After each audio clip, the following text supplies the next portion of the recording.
अच्छा जी, मैंने आपके साथ जो है वो कुछ नोट्स शेयर किए हैं। वो नोट्स बेसिकली नई एक एक्सरसाइज है, और वो एक्सरसाइज है जी जिसमें आपको कुछ प्रपोजिशंस जो हैं जो कि रिपीट होती हैं time and again. Even C S S P M S के पेपर में, वन पेपर में, फेडरल पब्लिक सर्विस कमीशन के इम्तहानात में बार बार ये जो प्रपोजिशंस हैं इनकी रेपिटेशन जो है वो रहती है। ठीक है, तो प्रपोजिशन का टॉपिक जो है वो हम मुकम्मल करेंगे, लेकिन हमने जो नोट्स हैं, जो उसके एक्सरसाइजेज हैं, वो मैंने आपके साथ शेयर कर दी हैं आपके ग्रुप में। तो उन्हें जो है वो आप अटेम्प्ट करेंगे, यानी कि कल जो है, कल की क्लास में आने से पहले आप उन्हें मुकम्मल तौर पर अटेम्प्ट करके आएंगे, और अपनी कोशिश करेंगे कि उसके आंसर्स भी साथ ही हैं, लेकिन आपके जो है वो समझ में आने चाहिए। और यही वो प्रपोजिशंस हैं जो कि आपको आपके पेपर में वो देता है। तो आपके पेपर में ये चीज़ें जो हैं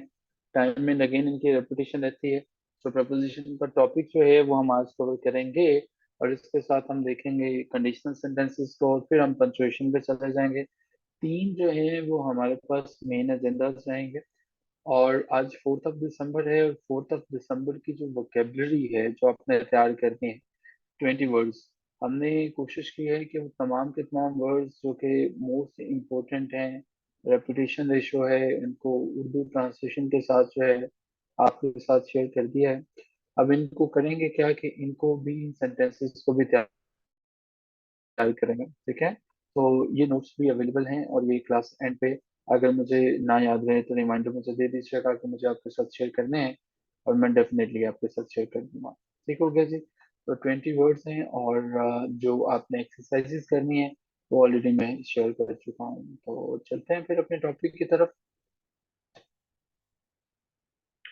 हमारा जो टॉपिक है जिसके ऊपर हमने बात करनी है वो प्री पोजिशन के नाम से जाना जाता है, और नॉर्मली हम इससे प्रपोजिशन कहते हैं। प्रीपोजिशन जो है, जैसा कि नाम ही इसका जो है वो बता रहा है कि किसी चीज से पहले इसको जो है वो रखना।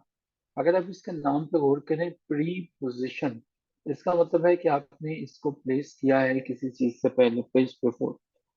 प्रीपोजिशन जो है, याद रखेंगे कि एक ऐसा वर्ड है जो सिर्फ इस्तेमाल होता है एक नाउन से पहले या एक प्रोनाउन से पहले। ठीक है, एक नाउन से पहले इस्तेमाल होता है या एक प्रोनाउन से पहले जो है वो इस्तेमाल होता है। और ये क्या करता है, ये रिलेशंस बेसिकली शो करता है।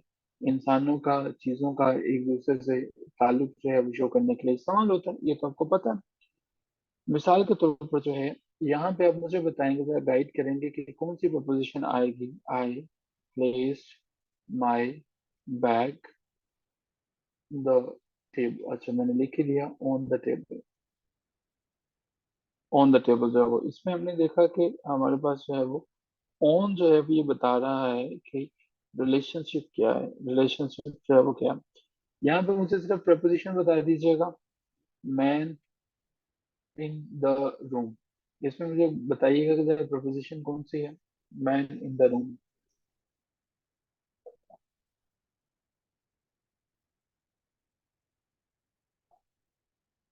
मैन इन द रूम, आसान सी सेंटेंस है। इसमें कौन सी प्रपोजिशन है जी, कहाँ पे है, इन है, ग्रेट होगा। अच्छा जी, और ये मुझे बताइएगा कि मैन इन द रूम, ये जो प्रपोजिशन है ये नाउन को जाहिर कर रही है या प्रोनाउन को जाहिर कर रही है। ये एक नाउन से पहले इस्तेमाल हुई है या प्रोनाउन से पहले इस्तेमाल हुई है। मैन इन द रूम में ये जो प्रपोजिशन है, ये नाउन से पहले इस्तेमाल हुई है या प्रोनाउन से पहले इस्तेमाल हुई है। किससे पहले इस्तेमाल हुई है।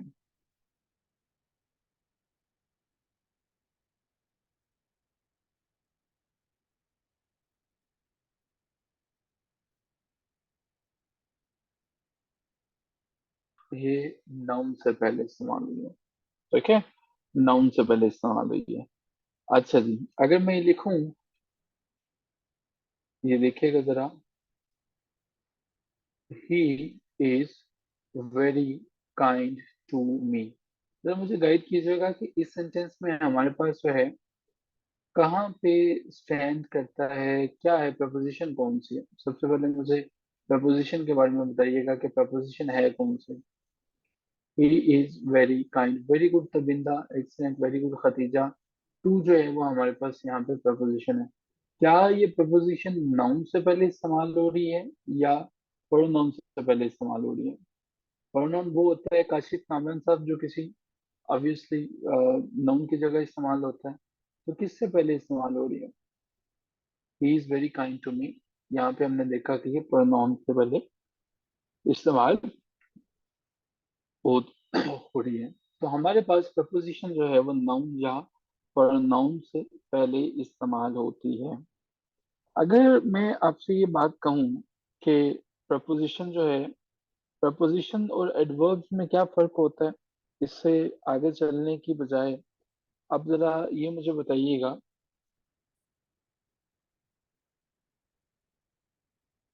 एक हमने जो है वो सेंटेंस लिखा, ही इज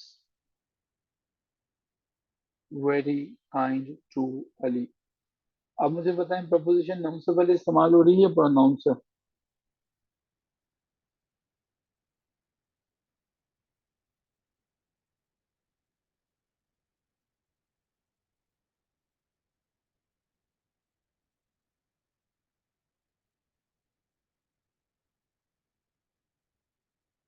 ग्रेट हो गई जी।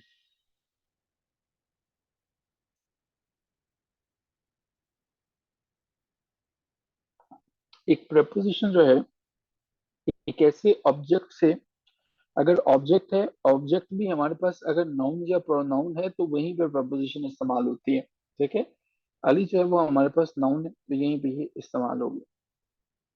अच्छा, एक चीज और याद रखिएगा कि अगर हमने प्रपोजिशन की बात की अबाउट है, तो अबाउट हमारे पास जनाब प्रपोजिशन है। लेकिन अगर मैं यहीं पे अबाउट द रूम लिख दूंगा, ठीक है, अबाउट द रूम लिख दूंगा, तो ये हमारे पास प्रपोजिशनल फ्रेज हो जाएगी।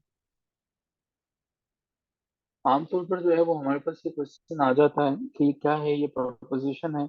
और प्रपोजिशनल फ्रेज क्या होती है, जिसके साथ कुछ मजीद वर्ड्स हैं वो ऐड हो जाते हैं। ठीक है, प्रपोजिशन जो है जब उनके साथ कुछ नाउन हम ऐड कर देते हैं, मेरी बात गौर से समझ लीजिएगा। अगर हम प्रपोजिशन के साथ नाउन जो है वो ऐड कर दें, तो वो हमारे पास क्या हो जाती है, प्रपोजिशनल फ्रेज बन जाती है।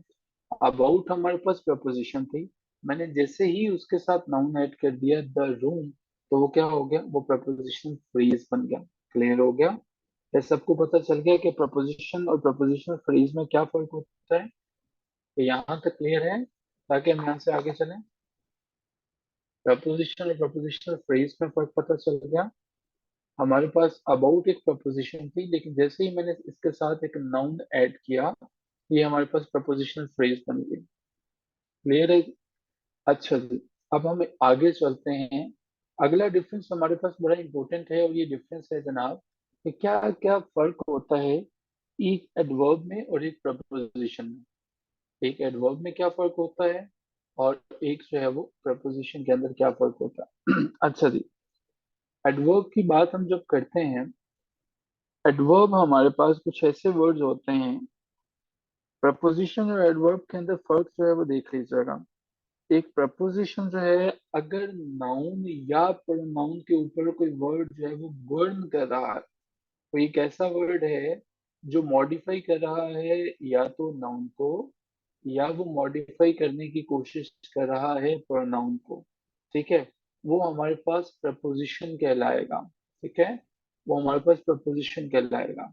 लेकिन अगर हमारे पास जो है वो एक ऐसा वर्ड है जो कि नाउन या प्रोनाउन को मॉडिफाई नहीं कर रहा है, वो हमारे पास एडवर्ब कहलाएगा।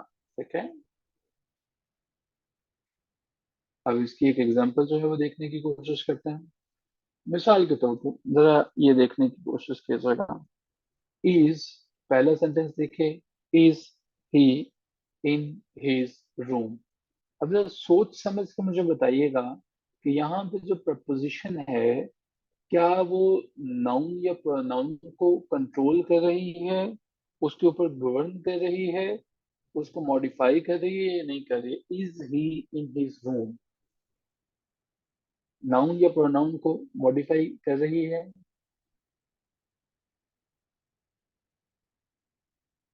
देखिएगा, ये मुझे बताएं, यहाँ पे एडवर्ब है या ये प्रपोजिशन है? क्या होगा, ये एडवर्ब है या प्रपोजिशन है? Is he in his room, क्या ये एडवर्ब है या प्रपोजिशन है? वेरी गुड जी काशिफ कामरान, एक्सीलेंट। ये हमारे पास जो है प्रपोजिशन है। जरा आगे देखने की कोशिश कीजिएगा।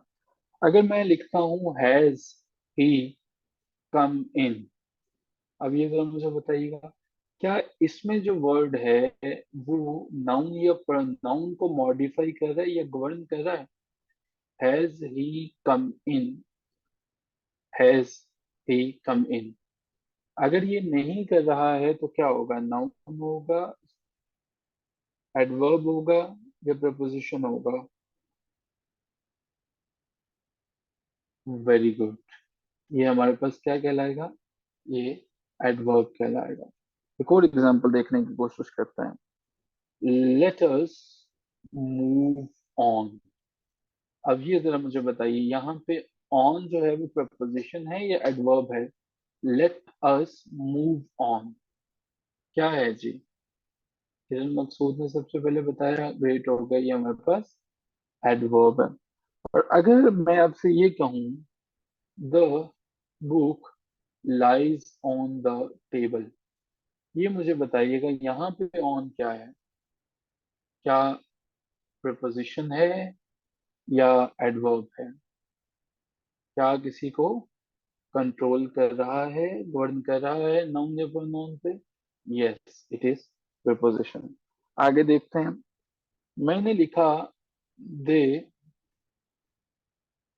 Jumped off the car. अब ये जरा मुझे बताइएगा, they jumped off the car, ये क्या है जी? प्रपोजिशन है या एडवर्ब है? They jumped off the car. End पे जरा देखने की कोशिश कीजिए कि यहाँ पे नाउन या प्रोनाउन एग्जिस्ट करता है।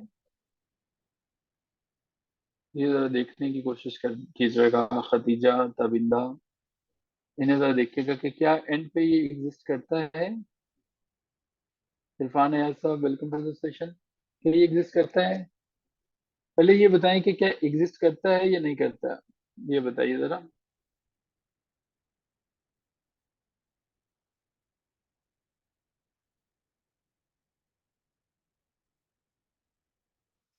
एग्जैक्टली सो हमारे पास जो है वो ये प्रपोजिशन है, ठीक है, ये हमारे पास प्रपोजिशन है। अच्छा जी आगे देखते हैं। द व्हील केम ऑफ, ये जरा बताइएगा यहाँ पे ऑफ क्या है, एडवर्ब है या प्रपोजिशन है, क्या है? द व्हील केम ऑफ,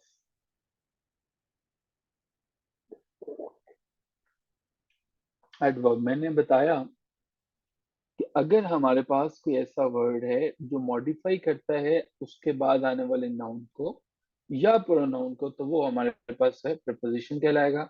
अगर मॉडिफाई नहीं करेगा तो वो एडवर्ब कहलाएगा। अच्छा देखिए, I have not seen him since yesterday। जी, I have not seen him since yesterday. What it is? I have not seen him since yesterday। और एक सेंटेंस हमारे पास है, I have not seen him since।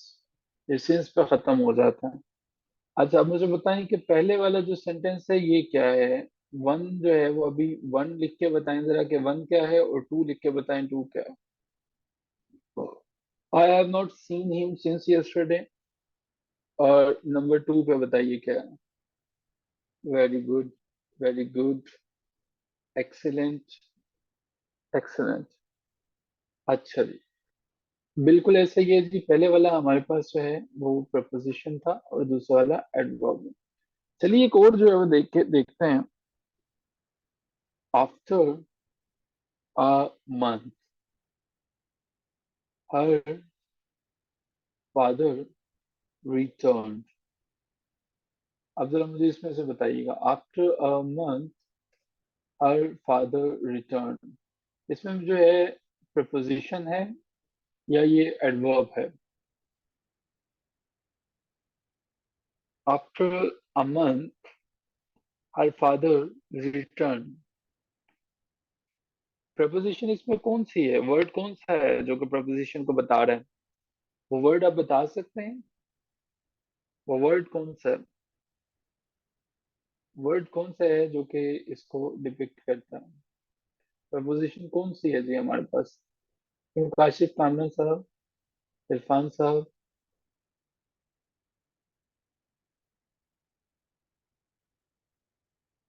तो after के बाद जो है वो क्या हमारे पास नाउन या प्रोनाउन मौजूद है, एग्जिस्ट करता है?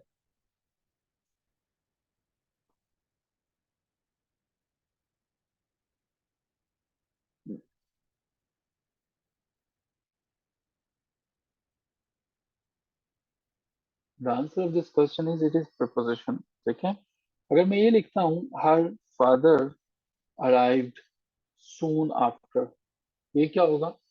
प्रपोजिशन होगा या ये ये वर्ब होगा? एग्जैक्टली exactly, ये हमारे पास एडवर्ब होगा। अब आपको जो है वो यहाँ तक पता चल गया है। अब हम प्रपोजिशन के बारे में कुछ मजीद चीजें थोड़ी सी डिटेल से पढ़ लेते हैं। इनके फंक्शंस जो है वो क्या होते हैं?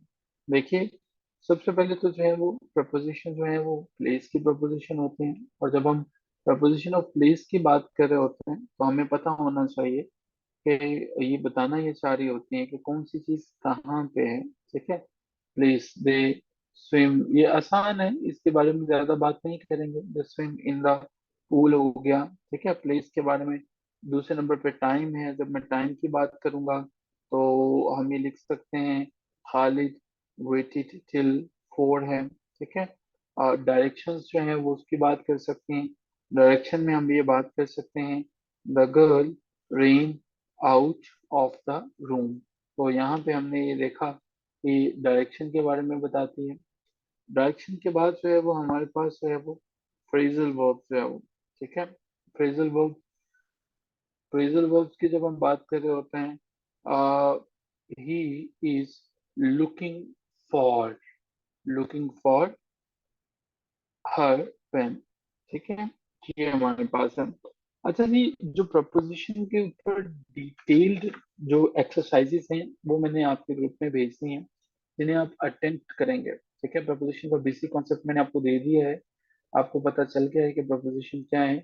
और अब आप ये करेंगे कि इसकी जो एक्सरसाइजेस हैं उन्हें आप अटेम्प्ट करेंगे, और वो मैंडेटरी हैं, इनएविटेबल हैं कि उन्हें अपने लाजमी तौर पर करना है।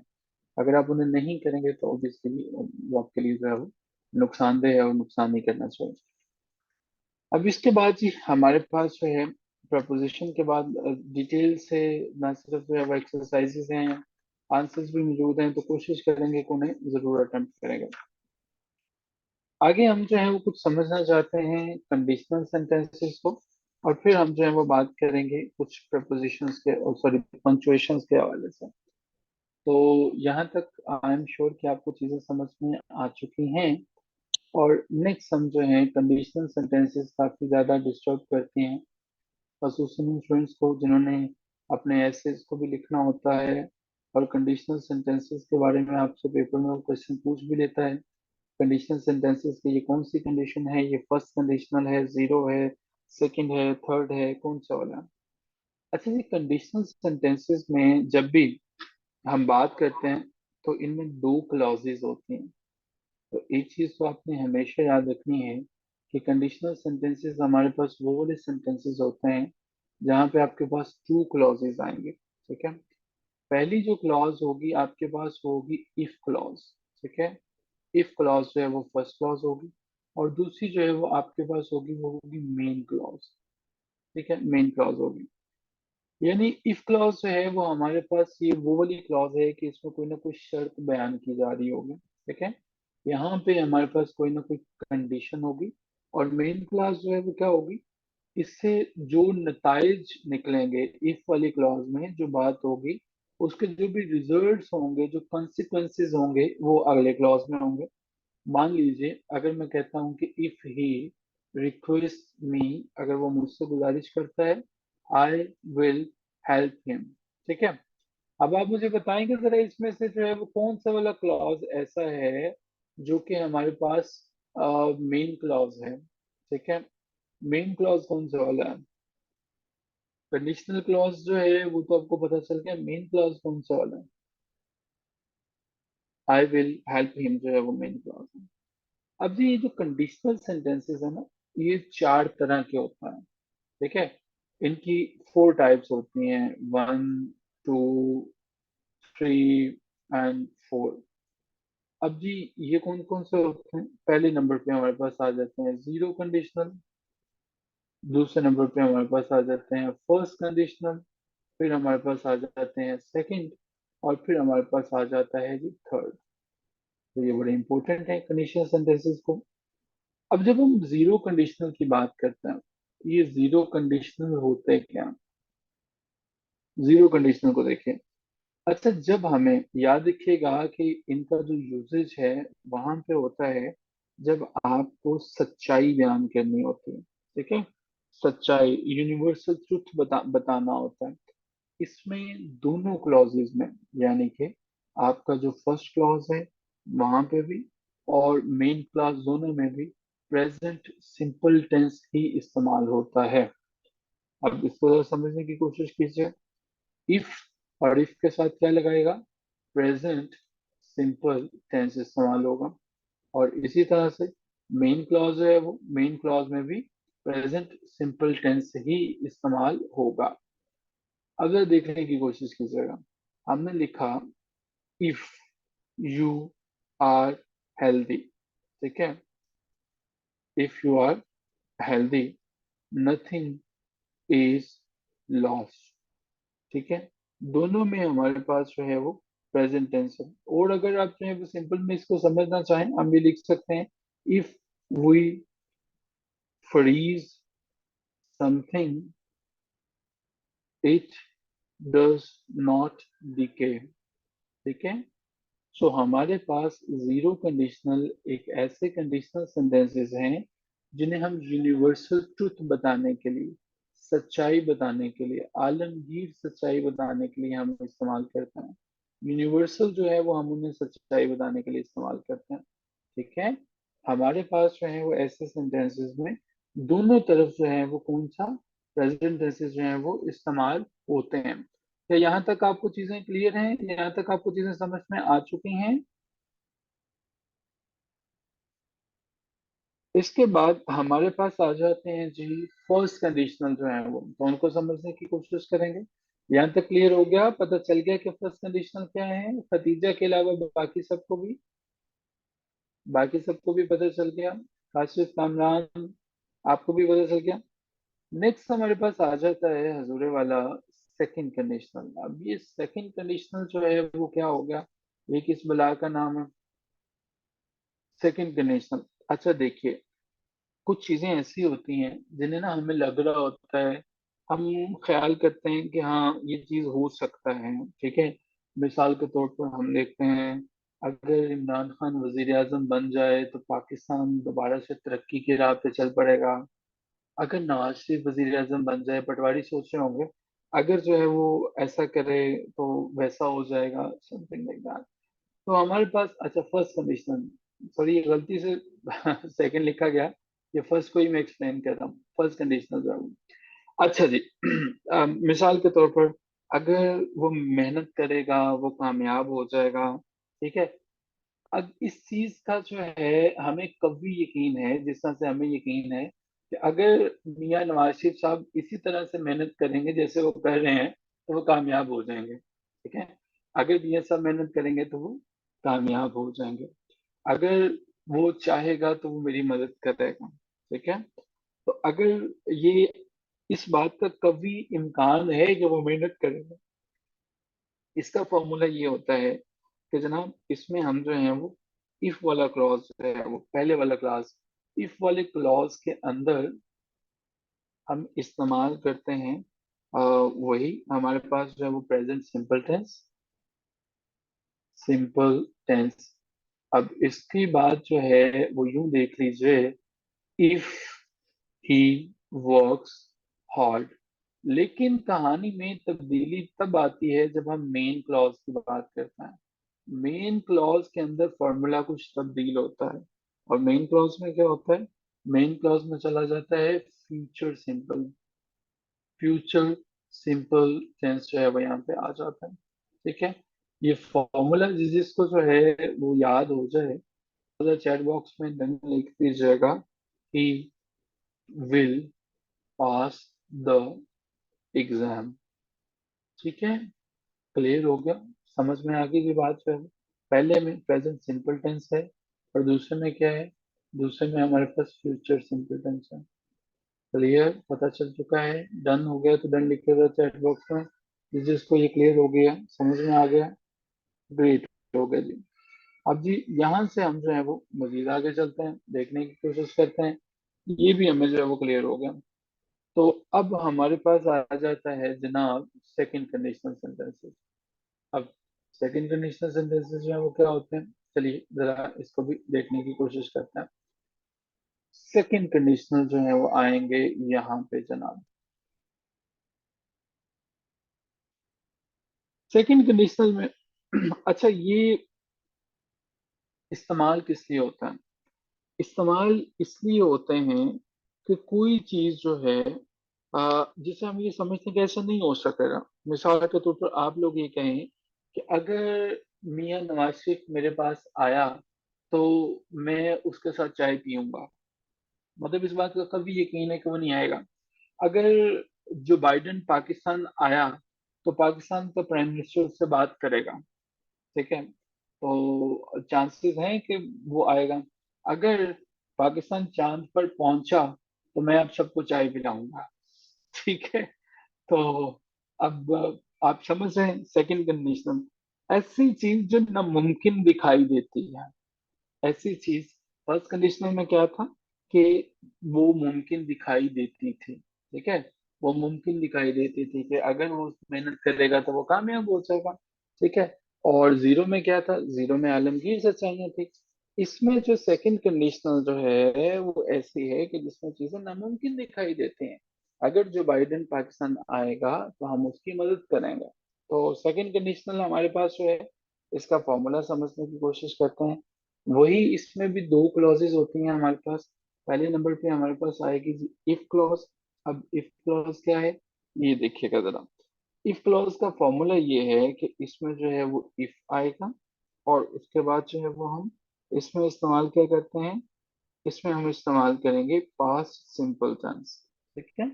इफ, और उसके साथ इस्तेमाल होगा पास्ट सिंपल टेंस जो है वो यहाँ पे इस्तेमाल होगा। पास्ट सिंपल टेंस इस्तेमाल हो गया। अब जी दूसरा जो हमारे पास है, मेन जो है वो वहां पे क्या इस्तेमाल होगा? मेन के अंदर हमारे पास इस्तेमाल होगा, सब्जेक्ट तो इस्तेमाल होगा ही होगा, उसके साथ आएगा जी, सब्जेक्ट के पास साथ आएगा वुड, और उसके साथ आएगा जो हमारे पास वर्ब है।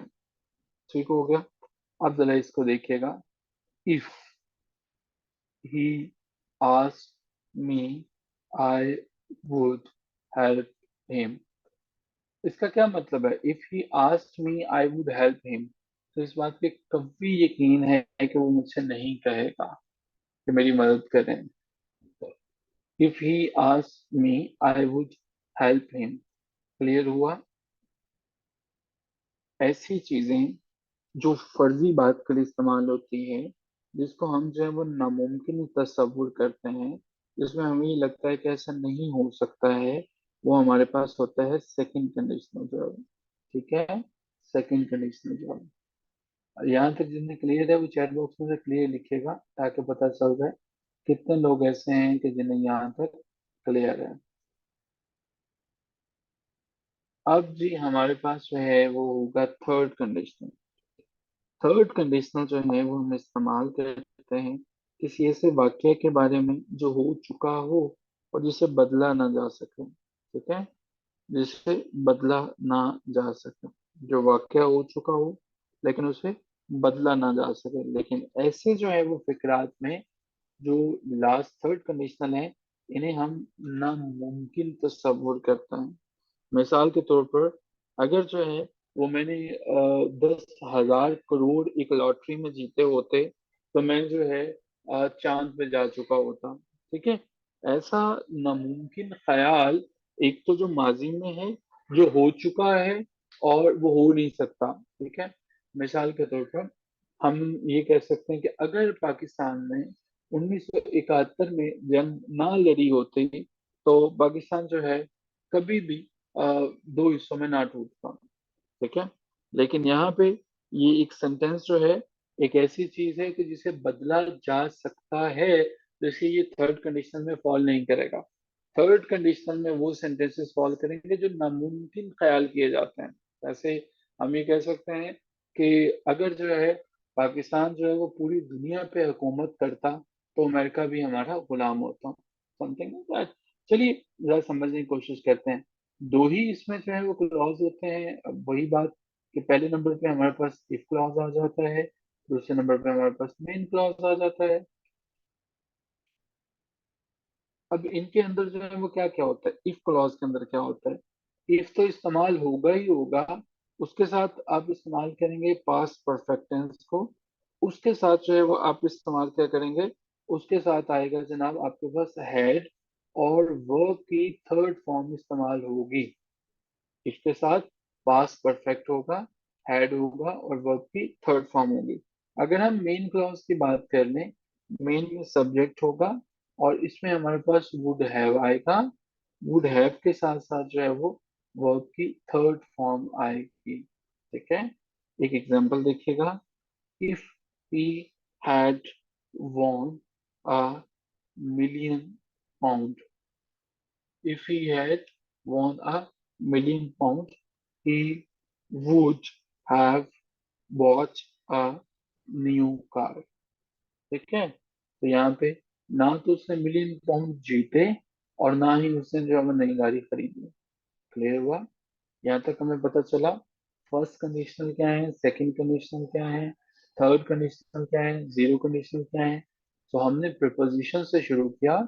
हमने ये समझने की कोशिश की कि प्रिपोजिशन क्या होती हैं। प्रपोजिशन को देखते हुए हम आगे चले, और हमने प्रपोजिशन के बारे में डिटेल से चीजें समझने की कोशिश की।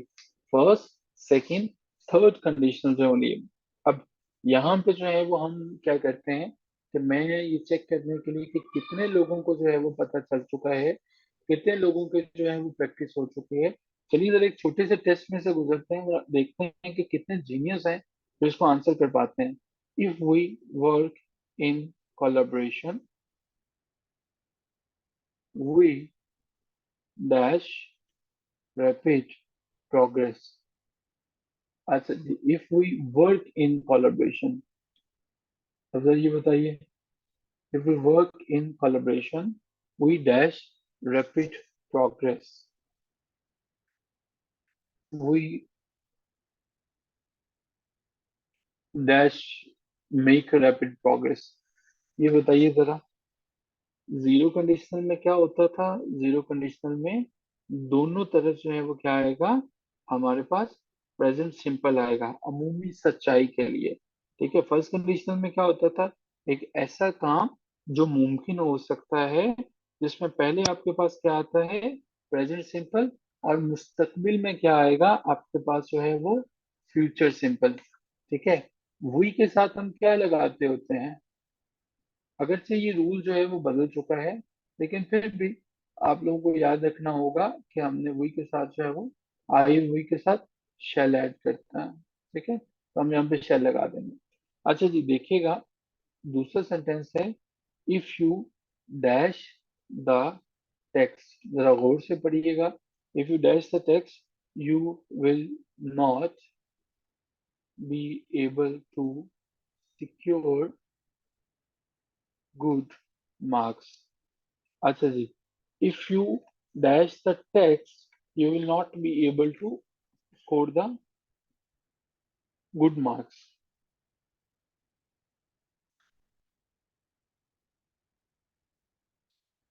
आपको देखना पड़ेगा कि यहाँ पे क्या आता है।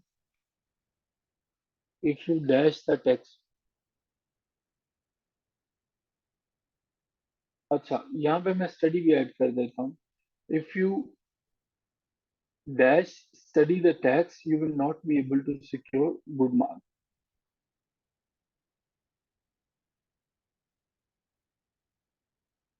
हम्म।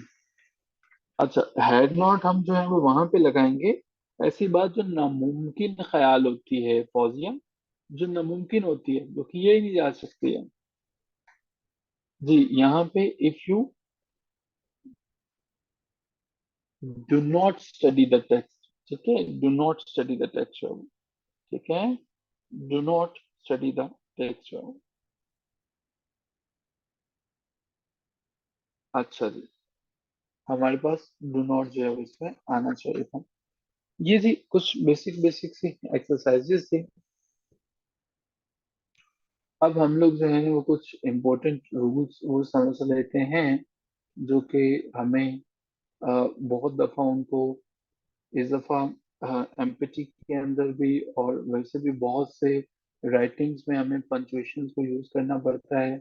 जहाँ पे हमें कोई एक पंचुएशन यूज करनी पड़ती है, वहां पे हम कोई और लगा देते हैं और हमें प्रॉब्लम होती है उसको भी समझने में। पहले नंबर पे हमारे पास आ जाता है जी कॉमा। कॉमा जो है वो कहाँ पे इस्तेमाल होता है? ये तो सभी जानते हैं कि कॉमा जो है वो फ्रीक्वेंटली शॉर्ट शॉर्ट से पॉजेस के लिए इस्तेमाल होता है। लेकिन कुछ रूल्स हैं कॉमा को लेके, तो चलिए जरा वन बाय वन रूल्स को देखने की कोशिश करते हैं। रूल नंबर वन जो कॉमा का है वो क्या है? वो ये है, मैं रूल बताऊंगा, आप जो है वो फिर कॉमा पुट करके मुझे बताएंगे, ठीक है?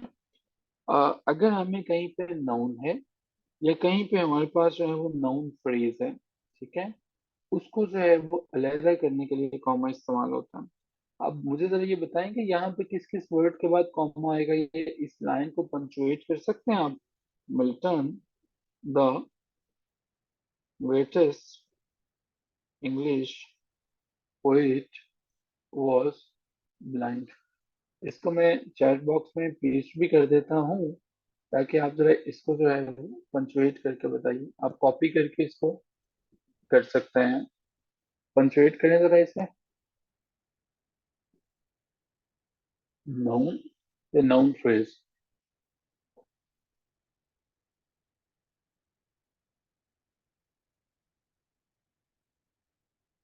Milton the greatest English poet was blind, Fauzia Shafi ने किया। Very good Fauzia, excellent. Fauzia Shafi साहिबा ने किया, सारा इब्राहिम ने किया। They are two genius. Okay, so we have two people who have successfully completed it. चलिए, that's very awesome. Okay ji, Ali, my friend died in September 2022। जी, जरा देखते हैं, इसको पंचुएट करने की कोशिश करें। Ali, my friend died in September 2022।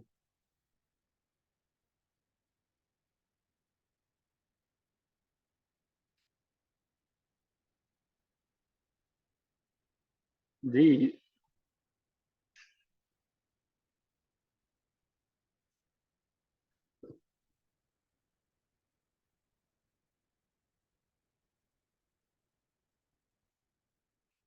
Sayam ने लिखा ग्रेट। जी, बाकी लोग जो हैं वो ट्राई करें जरा, पंचुएट करने की कोशिश करें जरा।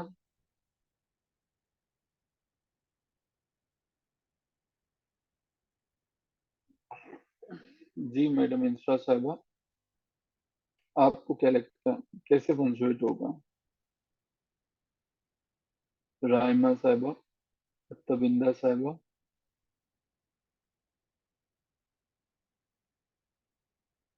जी, अली के बाद जो है वो कॉमा आएगा।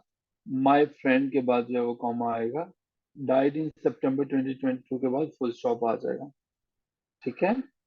अच्छा जी, रूल नंबर टू को जरा देखने की कोशिश कीजिए, ठीक है? Rule number two. अच्छा, जब हमारे पास जो है वो सीरीज चलती है, ठीक है, सीरीज ऑफ वर्ड्स हमारे पास मौजूद होते हैं, अब वहां पे जब हमें सेपरेट उनको करना होता है, तो वहां पे हम जो है वो कॉमा इस्तेमाल करते हैं उनको सेपरेट करने के लिए। तो देखने की कोशिश कीजिएगा। Pakistan, India and China form an alliance. अच्छा जी, अब जरा इसका बताइए। Pakistan, India and China formed an alliance. ये जरा बताइए मुझे। याद रखिएगा, जो एंड से जुड़ा होता है ना, एंड से जो जुड़ा होता है, उससे पहले जो है वो आप कॉमा नहीं लगाते हो। ठीक है। पाकिस्तान, इंडिया एंड चाइना किरण मकसूद ने लिखा, खतीजा ने लिखा, पाकिस्तान, इंडिया एंड चाइना सारे ने लिखा। ओनली आफ्टर पाकिस्तान जो है आएगा। कि ग्रेट हो गया कामरान साहब। इंफ्रा राजपूत ने इसको ठीक किया। ओके, ग्रेट हो गया। अच्छा जी, इसमें हमारे पास पाकिस्तान के बाद आएगा कॉमा, और अलायंस के बाद आएगा फुल स्टॉप। ठीक हो गया। अच्छा, एक और चीज देखिएगा। अनफॉर्चुनेटली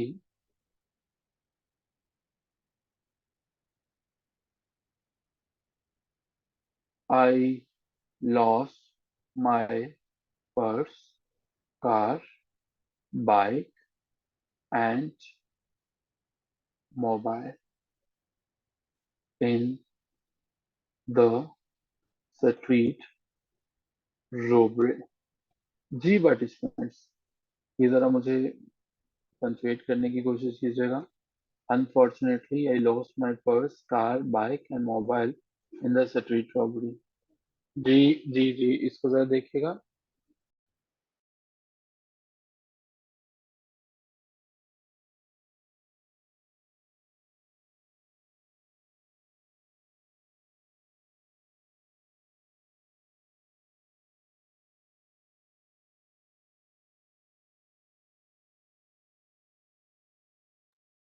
ओके जी, हमारे पास जो है वो दे आर ओके, बहुत जीनियस लोग मौजूद हैं जिन्होंने इसको करने की कोशिश की है। Unfortunately I lost my purse, car, bike and mobile. Okay. Okay, great हो गया जी। फौजिया का ठीक है। असाइम अशरफ ने टुकड़ों में करने की कोशिश की है। किरण मकसूद जो है, इनका ठीक है। काम इरफान साहब जो है वो मुकम्मल नहीं किया। ओके। ओके, ग्रेट हो गया जी। तो हमें यहाँ पे ये भी पता चल गया। चलिए, अब जरा मजीद जो है वो थोड़ा सा आगे चलते हैं। और अगर यहाँ तक समझ चुके हैं, इसकी प्रैक्टिस साथ साथ करते जाइएगा। ये आपको जिंदगी में कभी भूलेगा नहीं, और ये लेटर ऑन भी आपके लिए हेल्पफुल रहेगा। अच्छा जी। अच्छा, जहाँ पे ना पेयर ऑफ वर्ड्स होते हैं, ऐसे वर्ड्स, रूल नंबर 3 आप समझिएगा। ऐसे वर्ड्स हमारे पास जो है, जो कि कनेक्टेड होते हैं दो चीजों से, या तो वो एज से कनेक्टेड होते हैं, या वो हमारे पास एंड से कनेक्टेड होता है। ठीक है। या वो हमारे पास बाय से कनेक्टेड होता है। ठीक है। अब एंड वालों को तो फिलहाल आप निकाल दें, क्योंकि एंड से पहले तो अभी के लिए तो मैंने यही बताया कि आपने यूज नहीं करना। जहाँ पे पेयर ऑफ वर्ड्स कनेक्टेड होते हैं बाय के साथ और एज के साथ, वहां पर भी हम उन्हें सेपरेट करने के लिए कॉमा यूज करते हैं। मिसाल के तौर पर, अगर मैं ये लिखता हूँ, we should be devout and humble, cheerful and searing. जी पार्टिसिपेंट्स, ये जरा बताइए। We should be devout and humble, cheerful and searing. ये जरा बताइए।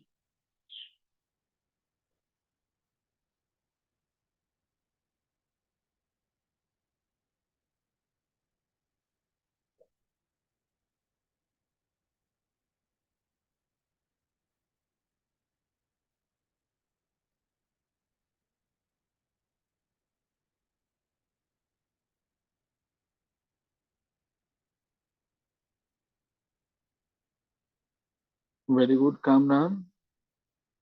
सेरीन के बाद भी कुछ आना है? एक्सेंट रविंदा। जी madam. Insra, Sara, Saim. Okay, very good Irfan.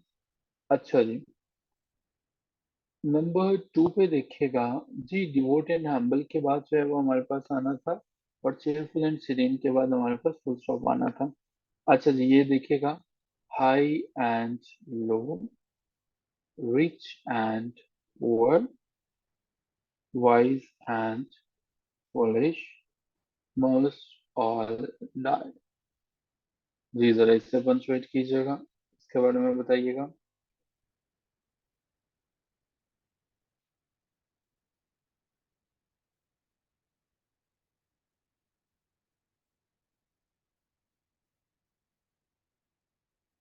Okay, पूरा सेंटेंस अगर आप लिख सकें इससे, थोड़ा सा लेंथी है लेकिन it will definitely provide you a better insight.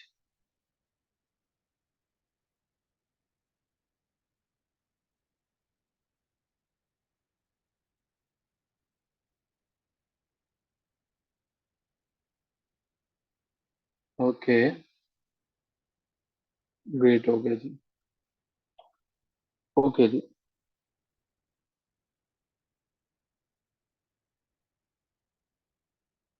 अच्छा जी, अब इसके बाद मैं क्या कर रहा हूँ, मैं आपके पास जो है, बल्कि रूल नेक्स्ट को देखते हैं, फिर जो है वो हम चलते हैं वहां पे। अच्छा जी, अगर हमारे पास रूल नंबर 4 जो है वो, हम जो है वो नॉमिनेटिव एब्सोल्यूट के बाद भी यूज करते हैं। नॉमिनेटिव एब्सोल्यूट, नॉमिनेटिव एब्सोल्यूट का मतलब ये क्या है? अब जी यहाँ पे ये देखिएगा, जहां पे आप जो है वो ये लिख देते हैं, this done, she return to the old man with a lovely smile. Nominative absolute, कितने लोगों को पता है कि नॉमिनेटिव एब्सोल्यूट क्या होता है? कितने लोगों को पता है?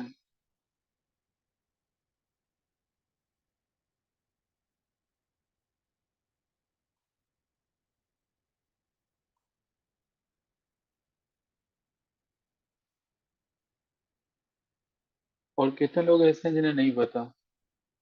अच्छा देखें, नॉमिनेटिव एब्सोल्यूट जो है वो हमारे पास एक ऐसा कंस्ट्रक्शन है जो सेंटेंसेस में आप तब इस्तेमाल करते हैं जब मुझे एडिशनल इंफॉर्मेशन देनी होती है। ठीक है, इसी सेंटेंस में अगर मुझे अजाफी मालूमात देनी है, एडिशनल इंफॉर्मेशन देनी है, तो उसे हम नॉमिनेटिव एब्सोल्यूट कहते हैं।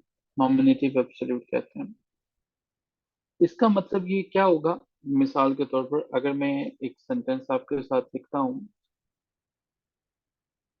वेदर, बल्कि एक पहले मैं सेंटेंस लिखता हूँ, we will have a picnic tomorrow. ये सेंटेंस हमारे पास मुकम्मल है। क्लियर? मुकम्मल है ना? अब अगर मैं ये लिख देता हूँ यहाँ पे, वेदर परमिटिंग, वेदर परमिटिंग, अब ये यहाँ से देखिएगा, we will have a picnic tomorrow. अब यहाँ पे कौन सा वर्ड ऐसा है जो आपको एडिशनल इंफॉर्मेशन प्रोवाइड कर रहा है?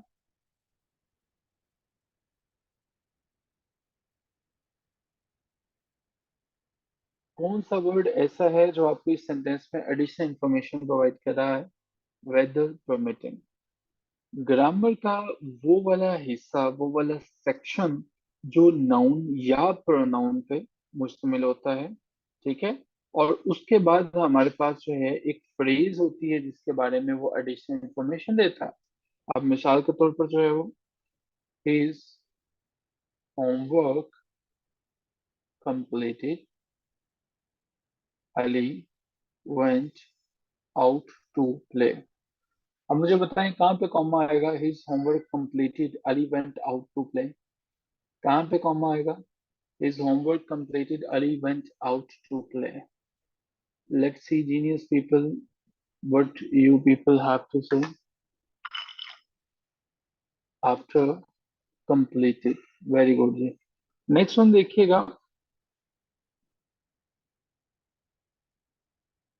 their voices raised in protest, the students marched towards the administration building। आप जरा बताइएगा जी। their voices raised in protest, the students marched towards the administration building।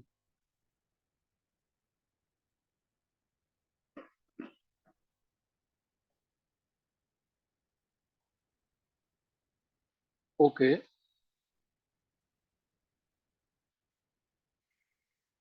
being tired I fell asleep जी, यहाँ पे देखिएगा।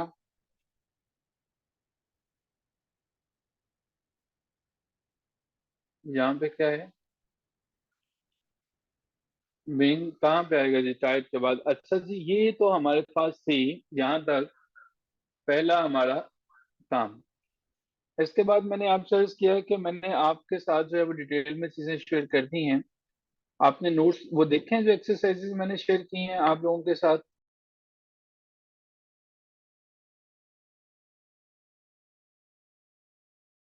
अब हमारे पास यहाँ से हम चलते हैं आगे, उसको जरूर देख लीजिएगा। और फिर हम जो है वो देखते हैं सेक्शन 2 पे चलते हैं। सेक्शन 2 हमारे पास जो है वो ये रहेगा। इसमें ये वोकैबुलरी के वर्ड्स हैं। मेक इट श्योर कि आप इन वर्ड्स को जो है वो अच्छे से तैयार करते हो, समझते हो।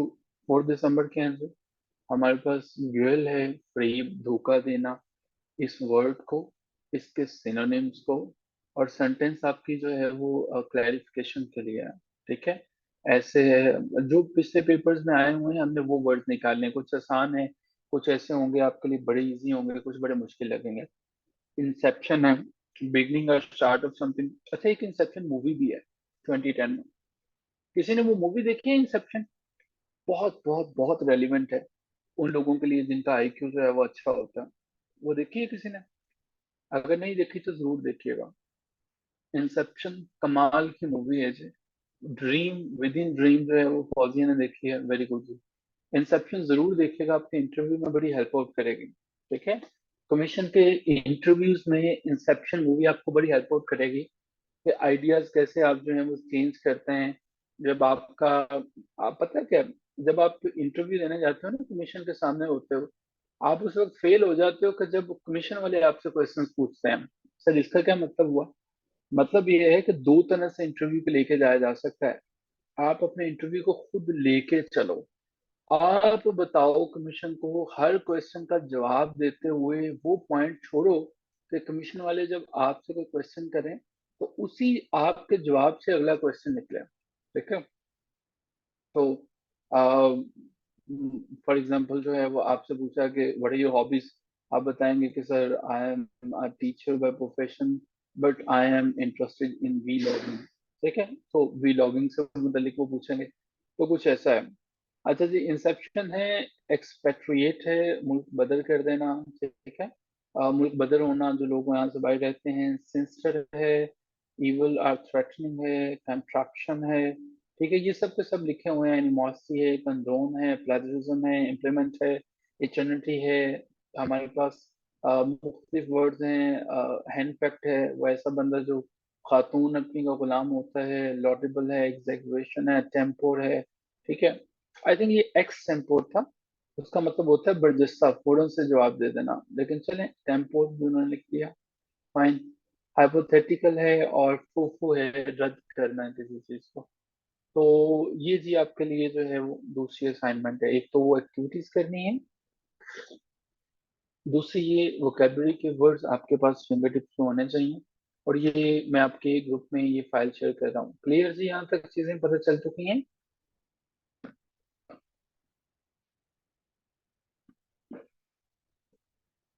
इन्हें जी साथ साथ करते चले जाएंगे और इन्हें बिल्कुल इग्नोर नहीं करेंगे। और ये फाइल मैं आपके साथ शेयर कर रहा हूँ आपके ग्रुप में। लीजिए, अपना ख्याल रखिए ढेर सारा। Hope to see all of you इंशाल्लाह tomorrow. Till then take care. खुदा हाफिज।